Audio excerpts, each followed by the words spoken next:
All right, so we've been doing introductions now for what, 15 minutes? That's the difficulty with training people. We're not a quiet bunch, are we? No. In fact, to that point, that's going to lend itself to this right here. I think if I was to ask everybody in this room, everybody here has either designed instruction, delivered it, facilitated it, or at least tracked it, but you've been involved with training and instruction and delivery in some capacity, right? As talkers, I don't think that we do enough sometimes to ensure that the training that we deliver is transferred as effectively as it could to the people in the audience. And so, let's talk about that. So this presentation, when I first developed it a few years back, was really designed for managers and supervisors. I'd get, especially if we were doing something where there was critical mass involved, and I was training an entire department on a concept. I would like to sit the managers down, give them an overview of what the training is going to be, so they could have some intelligent conversations with their people before, during, and after training to help give them some credibility and make it stick, right? So it was originally designed for managers, but today it is designed for us, right? Because I think we really hold all the power when it comes to having these conversations. If we don't have them, nobody else will, right? And then it's really just reliant on strong instructional design and excellent facilitation. Hopefully the rest sticks, right? But there's more that we can do to ensure that it sticks. So, the purpose of this presentation is to help training professionals enhance their ability to promote an associate's readiness to learn, create and sustain a constructive learning culture in their work areas, and this is important to me. This is something I've really been trying to emphasize at Bowerbilt. We have to have a learning culture. People shouldn't just consider training something that happens a couple of times a year when your manager says, hey, it's time for you to go to training. We need to be thinking about opportunities to learn whenever they come up, and then being able to build upon that stuff. And then finally, use transfer of learning strategies to promote an associate's job performance. So what would be the point of the presentation if I didn't give you something tangible that you could do at the end as a result of this training? And that's what we'll do. So, what are the ingredients for success? I found this disgusting video on the internet. I don't know why. I think I was looking for ingredients or something like that. It's a McDonald's Big Mac or something getting built. But anyway, the ingredients for success are going to be a definition of what the transfer of learning is. And I think we all have a pretty good idea. Who's involved in the transfer of learning process and what their role is in the process. Supervisory responses that promote and detract from training before, during, and after it's happened. And that's an important thing because as I go through some of those responses, I guarantee you're all going to be like, oh yeah, I've seen that before, I've heard that before, right? And then finally, strategies to promote the transfer of learning, things that we can physically do in our work areas to make what we do even more impactful to the people that we're training. So why is this important? Has anybody ever heard of the 70-20-10 model? Good. Who said no? Raise your hands. Please, I want to see more hands. There's a method to this. Everybody raise your hands. This is a secret we want so well kept in our industry because all of us would be out of jobs if everybody else in the real world knew this, right? Take a look at this. This is us. 10% of everything an employee learns is learned in the classroom. The other 90% comes from either social learning or coaching or mentoring or working on the job. And if the rest of the world knew this, many of us would be out of a job, right? It's an important concept to keep in mind when you design training too, because too often we design training for just that day or two that people are in the classroom, and we don't think about 30, 60, 90 days out and what kind of training supports we can put in place for after the fact, or what kind of pre-work we can put in place to begin with to prepare the learner when they come into training. So, organizationally, we better be very intentional about what happens to learners once they're back on the job. Because I know if my trainees aren't doing something different based on what the training was supposed to do, chances are I'm not going to keep my job for very long, right? So, important concept. So, what is the transfer of learning? The transfer of learning is the application of knowledge, skills, and attitudes acquired in a training setting to application back on the job. So in other words, there's this something, people come to training, and there's this something bigger, better, faster, smarter that they're doing as a result, right? That's the transfer of learning.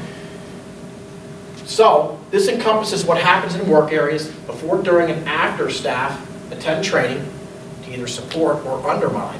And again, this is the key word right here. It's not necessarily the learners at this point, because every learner still has to go back. I go to training, I go back to my department of 20 people, and a couple of different things can happen, right? Maybe I go back into that work area, and everybody else is doing things differently, and it's, do I just feel like a drop of water thrown into the Pacific Ocean, and I'm just going to go back to what I was doing? Or is everybody really trying these skills, and am I going to try to do things differently because everybody else is too? So this is a really important concept. The likelihood that what is learned will actually be applied and result in improved job performance. Combined with practice on the job, again back to that 70-20-10 thing, the level of an individual's skill should increase beyond the level demonstrated prior to training. Does anybody pre-test before they do training? What's the purpose of a pre-test? I've seen a whole lot of different uses for it. In our situation, we measure what level we're at in order as a benchmark. Yep. So we can, Now, do you use it as an opportunity to, because I've even seen it used, we did this at Allstate all the time, we would pre-test everybody in the claims area, and we knew they would fail miserably, and that was kind of the intent. And then we'd do the same test after the training, and they would pass with flying colors. And so we could go back to leadership and say, wow, look at how wonderful we are, right? I mean, I've seen that sort of thing too. But the beauty of the pre-test is it does give you as a trainer an opportunity to pinpoint areas in somebody's life or existence that you can really focus on rather than just kind of throwing it all up against the wall and hoping something sticks, right? All right, so continuing the definition, do your organization spend money on training? Is it expensive? Learning management systems, time to do instructional design, software for doing e-learning, right? Bringing vendors and suppliers in, rooms like this with all the bells and whistles, which I really wish I had, right? There's a cost to all this stuff. Shouldn't organizations expect to see a return on that investment and maximize that return on investment, right? So everyone in the organization, not just the training people, should be concerned with the transfer issue. Everybody needs to be concerned with it. Supervisors and managers play a major role in helping to promote the transfer of learning. Their responses to the training and their attitudes about the training can either help or hurt the process. How about my two little graphics here? Yeah, I got a supervisor that supports the training. Woohoo, right? Or, so what, right? He's not going to lose his job for being so what and being standoffish. He's definitely going to hurt the chances that that training transfer happens, right? So we have to be able to move an individual from this place to this place. When we get towards the end of the training, we'll talk about how we can move people in that direction. So, you don't believe me? This was a topic I found, I don't know, about a month ago, and I'm going to alt-tab over to it real quick here because I think, interestingly enough, where's my mouse so I can scroll? Oh. How many of you are members of LinkedIn? So pretty much everybody, right? So you've seen threads like this before. People get to comment, and then underneath each comment, you get a choice of doing a couple of different things. You can either like it or comment yourself, right? This one had, I don't know, 50 some odd comments. If we, where is my mouse? No mouse, huh? Okay. I see the arrow down there in the corner. I'm just not getting anything. Maybe that'll help. Turning it on. All right, let's see here. So 111. I'm looking for a couple of these. All these have like one like. I get to. There's a couple of them down here with. There's one with 4. What does that one with 4 likes say? Somebody read that? I personally believe from experience that in order to ensure training effectiveness, it is also important to encourage the managers of the participants. Right there. Yes. Managers. Okay, let me keep scrolling here. There's another one with 4. What does that one say? all the managers. Right? Managers. See the pattern here? There's even a more powerful one coming up. And I think too often, as training professionals, we don't, if I can find it, we don't engage the managers enough. Does this one say 4? What does that one say? There's a really powerful one with 5, but I'm not going to belabor the point. But somebody in the organization needs to get up and have a conversation with the leaders of these people so they can be involved in the process too. It's one thing for me to come to you and say, hey, you know what, you're going to go to training and you're going to learn X, Y, and Z. And you'll be like, yeah, that's great. Now, if your manager comes to you and says, you're going to be going to this training next week, have you given any thought to questions you might want to ask, what you're hoping to learn? Pretty powerful, right? After training, coming to you and saying, so what'd you learn? How do you plan on applying it differently? What are you going to do differently? Right? It creates accountability. So that's what I discovered from these sorts of things. Everybody had great insights. I mean, it's a strong instructional design, great presentation, and make sure that it's real and that it fits the people that they work and all that sort of thing. Scott? And the other thing we're finding when you do this is you've got to let the supervisors know that they're going to have people, you know, remember your staff coming in, they're not going to be experts at this. We've just trained them. So there is going to be an increase in mistakes. There are going to be people who are going to learn this, and you've got to create that safe environment for them to be able to say, yep, you know what, we're learning this new process. Yes, it was a mistake. Now let's move on. What did we learn? Let's move on. And I love that. And what that does is it paves the road for people to not be embarrassed by making a mistake or tripping up, right? Because again, back to that 70-20-10 model, they're going to get 10% of it in the classroom. Yeah. They're going to continue to learn back on the job. And even just think the pressure that's on them. If they're the first ones to go through that training, let's see, I can do it the way that new trainer taught me how to do this, and everybody will be pissed at me, or I can go back to the way I did it before and not cause any. And I'll just fit in and I won't make waves. Absolutely. And that's, you know, that we Tribal avoid that knowledge. pressure by doing that. Absolutely. Yep. Absolutely. Boy, those are the scariest words I hear anywhere is, well, why do you do that? Well, that's just the way we've always done it. Right. Oh, I hate that Oh, line. God, yeah. That screams for change, but that's a whole different topic and somebody else can present that in the next couple of months. So, transfer of learning. It's that almost magical link between classroom performance and something which is supposed to happen in the real world. When all I stuck into Google, I just was goofing around. I just said, ensuring training sticks. 462,000 results. Then I put transfer of learning. That came back with almost 1 million hits. It's an issue that people like to talk about. Is it important? Yeah, absolutely. Absolutely. Okay, so at this point, we have an understanding of what the transfer of learning is, that it's important, and that managers are going to be involved, and that we've got to do something to move managers to a place where they're ready to support it. So, what are some of the responses that supervisors might provide their people when they come back from training? Well, maybe they'll discuss the training course with the employee before he or she goes to the class, kind of what we talked about here. Do that. And in the back of the employee's head, they'll know that, you know what, this is important. Somebody asked me a question about this. I better be, because I may get asked about this again, right? At Allstate, in fact, if there was an event outside that cost money and so you were sent to a SHRM conference or an ASTD conference or whatever, it was your job to come back, put together a presentation, and educate the team. Talk about creating accountability, right? And so everybody would sit down, and it would be an hour-long thing, and I'd teach everything I learned over the course of that week. How about this one? Know what the employee learned. Make sure you design activities that promote transfer. Provide coaching and feedback as a manager. Assess achievement, right? How often have we gotten into situations where we as training professionals hear that, this stuff isn't my job, that's you guys, that's the training department. You handle that. You make sure training transfers and then sticks, right? There we go. So that's what we're trying to achieve with supervisors. What are some negative responses? How about that one? Nobody's going to get fired for saying that, but I bet you that happens 1,000 times a day in corporate America, right? How about this one? Right?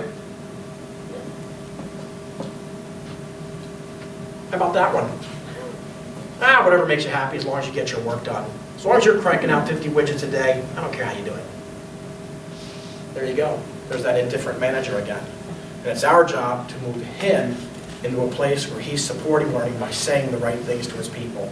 And you know what? The funny thing is, I'm 15 minutes into the presentation, and I still haven't said that manager has to attend the training. Would that be great? Yeah, absolutely. But there's a reality there. A lot of managers will tell you, and a lot of managers feel like they're above it all, right? Don't they? Especially in C-suite positions. I don't need to attend leadership training. I know all that stuff already.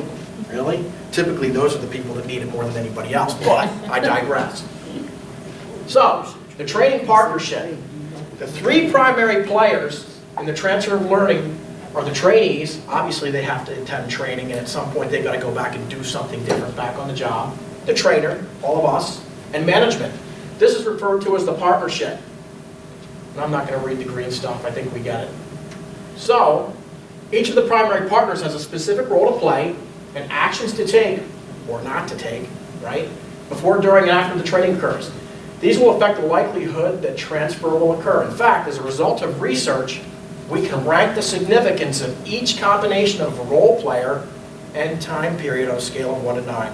Achieve Global did this study probably 20 years ago, and I still think it was one of the most powerful things I ever saw. I think some supplier came in and it was a 15-minute ditty, and I walked away with this and I thought, this is so cool. So, I'm going to give somebody in the room here a chance to play. Who wants to be my guinea pig? It's going to have to be somebody that's relatively tall because you have to, not really. If I can reach it, anybody else can. Okay, who wants to be my guinea pig? Gina. Stephanie. Okay, first of all, anybody who volunteers anybody else gets chosen right out of the block, right? Right? Yep. Or if your phone rings. Yeah. Okay, so what's happening here is, think about your training event and think about the involvement of these people in the training event. So, the trainee, before training, how important are they on a scale of 1 to 9? How important are they during, and how important are they after? How about the manager? Before training, how important is that individual? On a scale of 1 to 9, during and after. Stick them up there. I can only put the number once. Yep. 1 per little orange square there. Can we do this as a group effort? Yeah, we can do this as a group effort. I'm all about group thing. As long as I'm not the one doing the work. So 1 being the most significant. Most significant. So you're looking at most significant So training before, would be a during, or 1 after, during. and that individual. What? Training would be a 1 during, right? The trainee during. Don't ask me, I don't know. Most significant. I haven't pushed the button yet. You're saying Probably the promoting supervisor. transfer? Yep. promoting transfer. I don't understand that. Again, it's Influence. not, now be careful with this, that's a good point. This is promoting transfer, this isn't the actual training Yeah. delivery, it's promoting the Yeah, transfer. that makes Okay. sense to me. So maybe you rethink that. So the supervisor would be a number 1 That'd be the before. most important person Or after. in promoting after. After or before for the supervisor? Well, After. before. I think both. Well, that's what I think they should all be 1s everywhere. So, there's I my think opinion. I might get a slice of pizza while you guys try to noodle through this. So is it numbered 1 Well, through setting the 9? stage for it is just Yes, as it is. important, so, I mean, that, you're gonna have a low number for before as well. So Asking them to be held accountable to So maybe- find out what they Yeah, I learned, think- to set the stage. Number 9, I'm thinking during, because the supervisor's not there. Does that make sense? And I would love to sit here and tell you that there are no wrong answers. Don't they always say that in training? Don't you think You during know the what, there is supervisor's some not wrong there, so answers that would here, be so at least just 6? You can FYI. always move them. Yeah, okay. So the training has kind of more important too. And the trainer afterwards would have little influence afterwards of the trainer. Because I would agree. I'm kind of working my way down. That's least important. Well, and during for a trainer, it's only gonna be what you can Like my present, so on-site that's coach, somewhere in the numbers? middle of the road, you know, that Well, could be before the training 4, 5, is really 6, empowered could be- to have much in promoting. Before is gonna be important for a trainer. Not Trainee before. I mean, the Trainee trainee, before. trainer is what I meant. And the supervisor. So I think the trainer before is gonna be like a 3 or something like that. Like I said, we can move them. So during, Well, if the trainer doesn't develop. I still think that supervisor management before is important, that's gotta be a 2 or 3, because they set the Yeah, I would stage. agree with oh, that. yeah, okay. Why don't you put supervisor manager 2 and during, put more like a I'm 4 trying to move there, our you store got a 4 managers, left. not all of Guess them. what, Yeah, 'cause I what do you think got the left? trainer, The trainee. After, I think the trainee's responsible, I think the bigger number is more to the after than something. That's what I had left. Okay, now you can change it, now I just got them up if you want to change it, or you want to change it, they can. Darn close. Good. So you're looking to add them up, it's 12. Or they'll find somebody else in their organization to teach it for them, which Training is is- fine. Which is fine. I'm doing math, 18. All right. I'm looking for my maths. Wow, you guys did really good. Because the numbers 1, 2, and 3 are really the important ones. Who wants to see what the Achieve Global study said? Nobody? Okay, we'll just skip that slide. The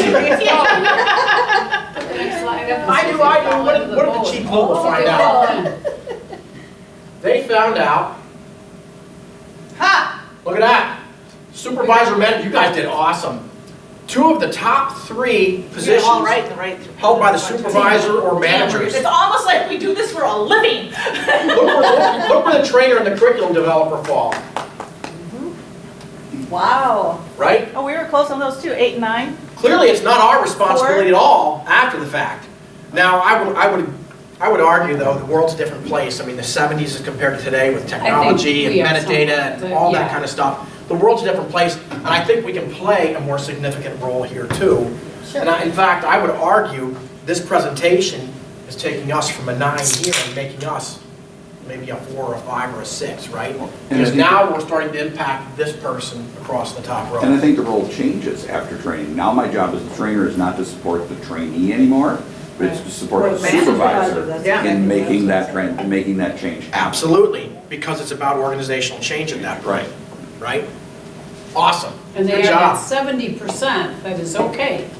They're the 70% that has to follow up on it. of the Absolutely, and they are the 70%. 70% because I can't be there. I Yeah. can't wear the badge in their department, That's right? And a lot of times, their response is, well, you're the training department, you make sure it happens. Has anybody ever worked any place too where training didn't transfer maybe the way it should have? And next thing you know, they're throwing the training department under the bus, right? Bunch of defects, you're not achieving Six Sigma anymore. Oh, it must be the trainer. They did a terrible job, right? Anyway, we're not gonna go there. Again, another topic for a different day. So good job. All right, I gotta get these off of here now to continue. I hadn't considered that part. All right. Sorry. Very well done. Give yourselves a round of applause. And the pizza was great. Okay, There's more there also. so the most powerful factor in promoting the transfer of learning is what the supervisor does before the training even occurs. Supervisor and management hold 2 of the top 3 slots in the matrix. So yeah, we've had a definition, we understand that it's important. Now it's time to you can tell it was a stock photo, even you can see the logo in the background, but it was the coolest one I could find on the internet. So, what are some strategies that we can undertake as training professionals to enhance the training, the transfer of training? Let's take a look at some strategies for before, during, and after training. So what can we do beforehand? Meet attendees before class, discuss what the course is about, why it's important, your expectations as a manager of them as learners. Send the message that you believe in their ability to learn something and improve their own performance, right? And again, this is management actions. This is what we as training professionals want to convince supervisors to say to their people, right? Because who's going to have more weight from? Me, the training guy who's paid to train the stuff, or the manager who they report to who signs their check every single week, right? Make a plan with other supervisors to cover workload while they're in training. Okay, that was a great concept, but it never happens, right? And everybody has their smartphones and their laptops, and they got to keep doing their job anyway, right? Yep. Explain that you do not expect them to take phone calls and deal with work-related issues during the training session. What I do, but I don't do. But what I do is often take He sessions said doo-doo. off-site like this. I know, right? Because then we watch Friends, and the whole Chandler interview when he says, "Oh, you said duties," and you can't stop. Anyway, again, I digress again. Right. So, I was there with you though. but anyway, take your teams off-site. At least that minimizes distractions. I do training on-site at Bowerville. Man, it's like a revolving door. Someone gets pulled out to answer a phone call, or something has to get dealt with because they're the only person that can handle that sort of thing. Okay, if we've got an organization where there's only one person that handles credit, we've got a problem. What if that person gets sick, dies, moves, right? It's called bench strength. Again, here, I'm setting us all up for topics for the next year, right? Won the lottery is the point Right. positive. If they won the lottery, they don't show up. Absolutely. Hit by a bus. That would be me. That would be me. Encourage trainees to go to training with specific problems or issues. I think this is huge. If the manager can at least articulate very generally what the training's about, they can get the trainee to think about, okay, here's my current job. What questions do I have? What do I want to ask? What areas do I want to improve in? Just to get somebody in the right frame of mind before they walk in the door is absolutely humongous. This will allow associates to actively apply what they are learning to work-related issues they face. In fact, if the training is even worth its mettle, it should ask that question at some point. Okay, learners, so as a result of what you know of this training, what are you hoping to learn or do better at the end of the training? And I would typically parking lot that stuff. That way I make sure it gets addressed in class, so those people are able to go back and do that sort of thing when they get back. Yeah. And then finally, send coworkers to training together. I love critical mass. The more people you can get engaged in a training session, the more it's less about it. The less it's about, well, that's the way we've always done it, and it's more about, guess what, we all get it, we all understand the new concept, and we're all going to be held accountable to do it differently, right? Get trainees to go together, inform them that they're going to be required to join and report on the training when they return. Consider having them work collaboratively to improve their performance in areas explored during training. In fact, if it was a sales type training, I might encourage people to go in pairs and threes, have them work together, and then a month or two down the road, compare results. So are these 3 people, are they closing more sales than the equivalent 3 people over here, right? Compare those results. Now, it won't work in all environments, but competitive environments like sales, they love that sort of thing. But there's lots of creative stuff you can do. So, management actions to be taken during training. Follow a policy that no interruptions will be allowed during the training. This includes interruptions from the manager too, right? Communicate your support for the training. How do you send this message? You can attend the training session with your people, or if you can't attend the class, express your support with the new use of knowledge and skills. Be a good role model and demonstrate the desired new behaviors, right? I used to do leadership development training back in the day, and I remember one of my very first classes, and I was green behind the ears working at Allstate early in my career there, and somebody stood up, and again, here I am, I'm a senior consultant, I don't have any leadership background, I don't have anybody working for me, and somebody asked a question, and I said, well, I'm not a leader, but, and I remember this individual, plain as day, Norm King, one of the strongest men I'd ever worked with, he stood up and he said, Steve, you're a leader. He goes, whether you have people reporting to you or not, you're a leader, right? Next question that came up was, Steve, this is all great stuff. How do I do this? How do I make these leadership concepts happen in the workplace for my people? Model the behavior. Your people are only going to do what they see you do. I think about my kids. There was a phase where every 3rd word out of my mouth was a 4-letter expletive, right? The more I cuss, the more they cuss. The more I cut back, the more they cut back. People will do as their leaders do, and that's an important concept. And then finally, monitor attendance and attention training. If you can't attend the sessions with your people, just poke your head in. Ask, hey, how's it going in here, right? Make arrangements to share this task with other supervisors who have associates attending the training. But there's all sorts of things, and it's our job as training professionals to coach supervisors on these things, because this stuff won't naturally happen. Right?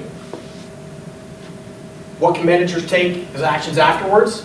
Meet with the trainees. Discuss any barriers to transfer that might need to be addressed. Might be something organizational, might be a skill gap, whatever. But I won't know these things unless I meet with the manager and talk to them, or with the individual for that matter. That's why I love action plans at the end of training too, right? Explore possibilities for use of the training material and convey your support for their efforts to learn and apply new skills back on the job. I think the worst thing I ever hate to see is, I've delivered a training and then I go out to that department 6 or 9 months later and I see the training manuals up on a shelf collecting dust. It's like, what was the point, right? And all of this is about getting people to do things differently. Provide opportunities for associates to apply the skills they've learned. Give them the time and space they need, and provide the positive reinforcement when they are successful. This is to Scott's point. They're going to get back there and want to try this stuff. Think about teaching a kid to ride a bike. They don't get it right away. There's a lot of crashes involved, right? They've had the classroom piece. Mom and dad's coached them on what should happen, but at some point, they've got to get out there and try it themselves. Don't let go. Don't let go, right? We got to let go at some point. Consider pairing newly trained staff member with an experienced associate. And see what I put in bold here? Somebody who clearly demonstrates the skills. Don't make it about a popularity contest. Just because that person's the most popular in the store or the biggest deal doesn't mean they're necessarily the best for you to train that, to partner that person with, right? This person can serve as a peer coach who can provide guidance, model good practice, and provide immediate correction if needed. And of course, there's all sorts of studies on how long it takes to take a new behavior and make it a habit, right? It's like 28 days or something like that, and there's all sorts of studies. Again, what's going to happen in the training classroom over a day or two isn't going to be enough. There's going to have to be some momentum built up after the fact. And then support and require the use of job aids and standard operating procedures. And this is on us too, and I've been guilty of it. I designed this really cool training program, and I send people off into the abyss, and I don't know what they're going to do, because I really haven't given them the training supports that it's going to take for them to continue to maintain momentum, right? Maybe it's a job aid, maybe it's an SOP, maybe it's a follow-up e-learning, maybe it's a focus group, but I've got to have some follow-up supports. Instead of associates putting their participant guides and job aids up on a shelf or a drawer, imagine how performance could be improved if they actually use the material back on the job. Now, of course, that goes right back to effective instructional design to make sure that we're doing a proper needs analysis so what we roll out is exactly the impact the behavior we want to impact. This is a really busy slide, and I'm not going to read all this stuff to you. And what I will do is, if I have a way of getting everybody's email address, I can send the PowerPoint presentation, and you can read through this stuff. But basically, this is that same matrix if you think about it, except I added a row down here at the bottom. So it's, again, the same players, before, during, and after. And these are things that these people can all do in order to impact the transfer of learning, right? So, as trainers, these are the things that we can do, right? These are the things the trainee are responsible for. Top row, things the supervisors should be responsible for doing. And again, it's our job as trainers or training personnel to impact what those supervisors are saying or not saying, right? Yeah, I'm running short on time here. All right, so what can you do? Not all learning transfer activities are needed in every learning environment. However, research indicates that all learning events can benefit from additional actions specific to supporting the transfer of learning. This is you. Do you guys ever have to wear different hats? Right? This is the coaching hat that you're going to have to wear when you talk to those managers about making sure that training transfers the activities that they can take. This is also a pretty powerful slide here. This is a great list of questions that you could probably include in your needs analysis up front when you're talking to a manager, and on the back end as well before you deliver the training, right? These are things that are going to raise the awareness level of a supervisor before their employee attends training. And of course, there's other things you can do. I've been pushing real hard at Bowerville. We have probably I can say it because there's no cameras in this room other than that one, and I'm not going to let that video get back to my leaders. We probably have one of the worst performance management systems I've ever seen. It asks 4 questions, your pay isn't even attached to it, and training isn't even addressed. It isn't even addressed in there. So, but again, topic for a different day over plenty of beers, right? So these are questions that you can ask of leaders. So just for fun, let's take a little quiz about the transfer of learning to wrap up this presentation. True or false? Transfer of learning is primarily an issue of concern with people who are learning technical skills. False. Very much false. It's relevant to all kinds of knowledge and skills. Learning is important, but improved performance is the ultimate goal. True or false? Whether adults transfer their learning in their business is their business, not the company's business. Very good. It's true that we can't force people to use new learning, but what's the point of organizationally sponsored learning events if the organization can't gain some sort of a benefit from them, right? We can't force, but we sure can motivate and create the proper environment, and we can hold people accountable for their performance. Ultimately, it takes a village. How about this one? If participants are happy or satisfied at the end of a training course, it usually means that they will use the skills that they've learned. False. Very much false. Perceptions of enjoyment, perceptions of instructors' effectiveness or how likable they were, and perceptions of the amount learned and performance are not indicators of transfer of learning back onto the job. In fact, I would opt to be less dynamic and less impactful if I could guarantee better transfer back on the job. So, I told you I was the second most interesting training guy in the world, right? This is the most interesting training guy in the world. As a training guy, I don't always ask for help. But when I do, everyone wins, right?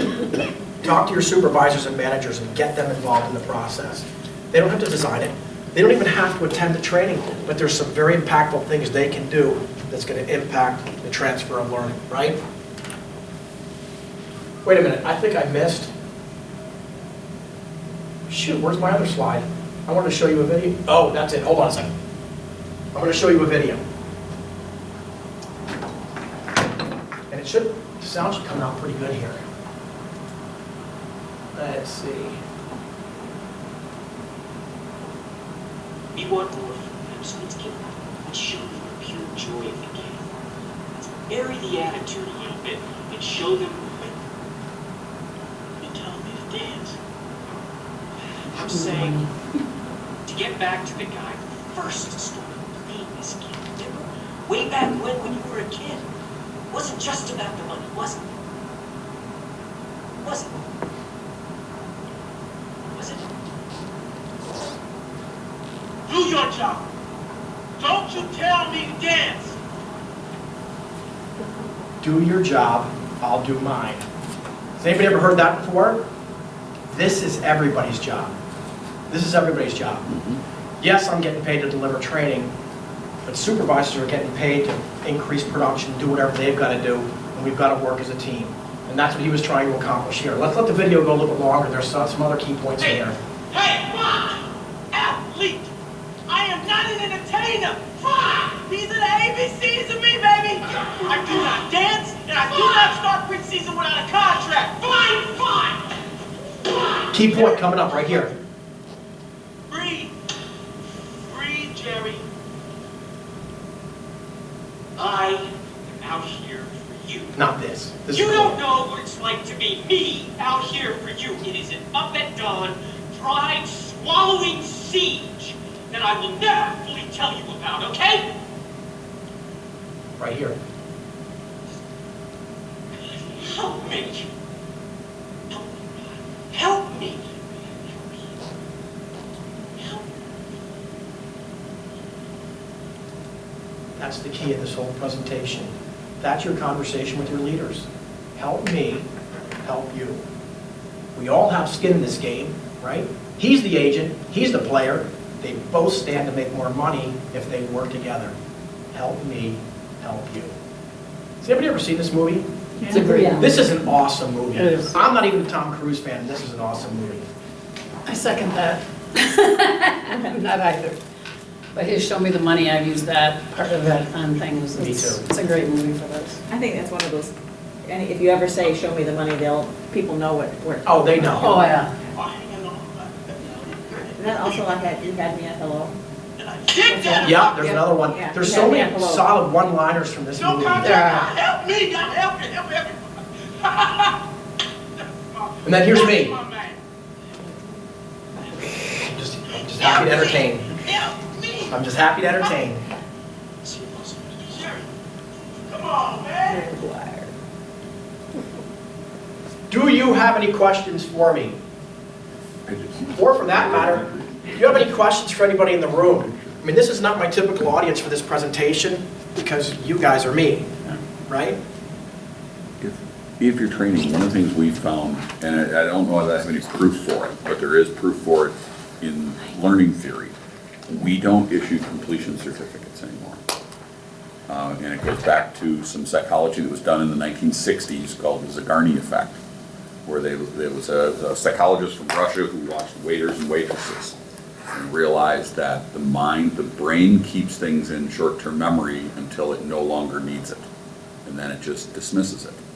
So they were watching these folks, and as long as they were serving that table, they could look at that waiter and waitress and go, so what's table 5 got? And they'd be able to rip off the order. 2 minutes after the table walked out the door, they would look at them and say, so what did table 5 have? And they'd go, I don't know, don't need it anymore. What does the completion certificate tell you? It puts a period at the end of the You're sentence, done. that group is out the door. Right, we don't issue, we end the class with, this is the start of your learning process. We have given you the minimum you need to go out and be able to And that's the learn. 70-20-10 thing, that's Now you're going exactly out it. into the, where you are going to truly learn how to put this, how to put that rubber on the road. That would have been the most ultimate story for me to put in this training, wouldn't it? Next time I do this, we're partnering. But that, for us, that was just one little thing that we